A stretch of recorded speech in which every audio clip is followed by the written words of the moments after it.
A bonsai tree does not grow by brute force. It is shaped through calculated microscopic restrictions. If you force it, the branch snaps. If you let it run wild, it becomes completely unremarkable. The human mind operates on the exact same principle.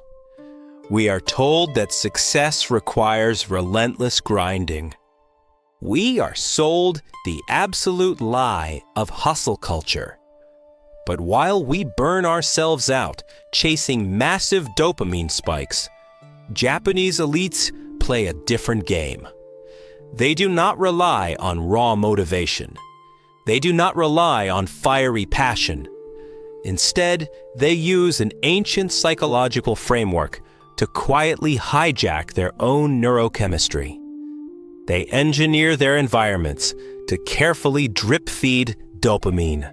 This creates a terrifying state of perpetual forward momentum. It is a system so powerful, it has built dynasties and dominated global industries. And today, I am going to show you exactly how to steal it.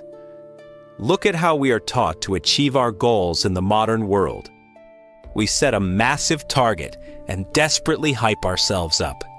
We watch motivational videos at 2 times speed. We flood our fragile brains with cheap artificial dopamine. This creates an intense emotional high. You feel like you can conquer the entire world. But human neurobiology demands a brutal tax for every single high. The spike is immediately followed by a devastating crash.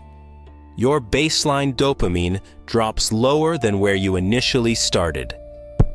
Suddenly, the exact same work feels twice as hard.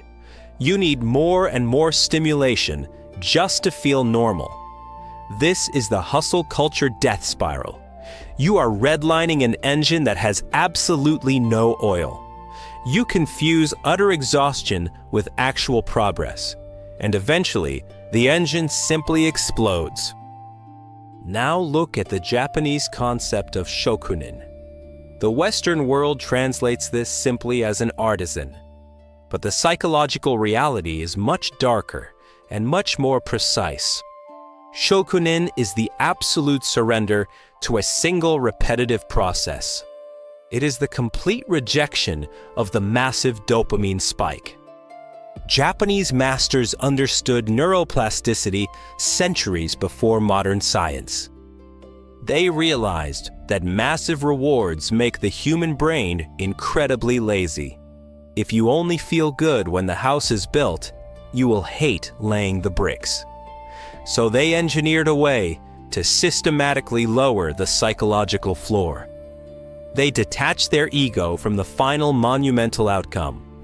They trained their brains to release dopamine from microscopic details instead. This is not about faking it or just loving the process. It is about becoming physically addicted to tiny increments of friction. When your brain rewards you for the struggle itself, you become unstoppable. You stop needing the crowd to cheer for you to keep moving. The first active mechanism is called Kodawari. It translates to an uncompromising and relentless pursuit of perfection. But it is intentionally applied to things that literally do not matter. A sushi master will spend 10 entire years just learning to wash rice. Why would any sane person endure that level of extreme monotony? Because it acts as a profound neurological recalibration. By forcing the brain to focus on the angle of a single grain of rice, the world shrinks. The brain absolutely stops looking for massive external stimulation. It becomes hypersensitive to microscopic, subtle improvements. You are essentially starving your own dopamine receptors. When you starve them, they completely reset their baseline. Suddenly, washing rice feels exactly as rewarding as winning a marathon. This is how you weaponize boredom to serve you. You make the target so incredibly small that your focus becomes a laser beam. Distractions simply bounce off your newly forged psychological armor. The second mechanism is absolute emotional detachment from failure. In the West, a failure is viewed as a direct attack on our personal identity. It causes a cortisol spike that completely destroys our motivation. The Japanese framework utilizes a concept called shikata ga nai. It simply means it cannot be helped. This is not weak fatalism or simply giving up on your goals. It is a highly strategic and impenetrable emotional firewall. When a massive project collapses, they do not judge the negative outcome. They immediately sever the emotional response from the physical event. You cannot control the global market, and you cannot control the weather. You can only control the exact angle of your own blade. By refusing to let failure spike their stress hormones, they protect their baseline. Their baseline dopamine remains completely and utterly stable. While competitors are crying over lost millions, the master is already back at work. This flatline emotional state is absolutely terrifying to compete against. But manipulating your own neurochemistry is always playing with fire. When you completely detach from outcomes, you can lose your humanity. Japan has a specific word for when this psychological system breaks down entirely. Karoshi literally translates to sudden death by overwork. The dopamine loop becomes so self-sustaining that the brain forgets how to stop. The pursuit of microscopic perfection morphs into a suffocating prison. Workers will sit quietly at their desks for over 100 hours a week. They are not doing it for more money or for a shiny promotion. They are trapped in a biological feedback loop of obligation and microscopic wins. The exact system designed to build unstoppable power ends up consuming the host. You have to understand that this is dangerous weaponized psychology. A weapon does not care who it destroys when it is fired. If you apply Kodawari without an exit strategy, it will eat you alive. You must consciously build a psychological kill switch into your routine. You must always know when to step away from the canvas. The absolute elite of Japan do not possess superhuman willpower.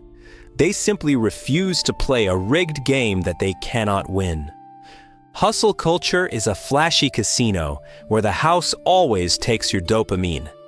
True lasting power is standing up and walking out of the casino forever. It is finding a quiet room and sweeping the floor until sweeping becomes a superpower. Shrink your world down to the absolute smallest viable action. Strip away the desperate need for grand external validation. Find the daily friction in your work and literally learn to crave it. Let the rest of the panicked world burn themselves out chasing peaks. Let them ride the sickening roller coaster of artificial motivation. You will be quietly building a foundation of completely solid stone, inch by agonizing inch, and brick by tiny brick. Unstoppable power is never loud, and it never begs for attention. It is quiet, relentless, and entirely within your total control. Now close out of this video and go wash the rice.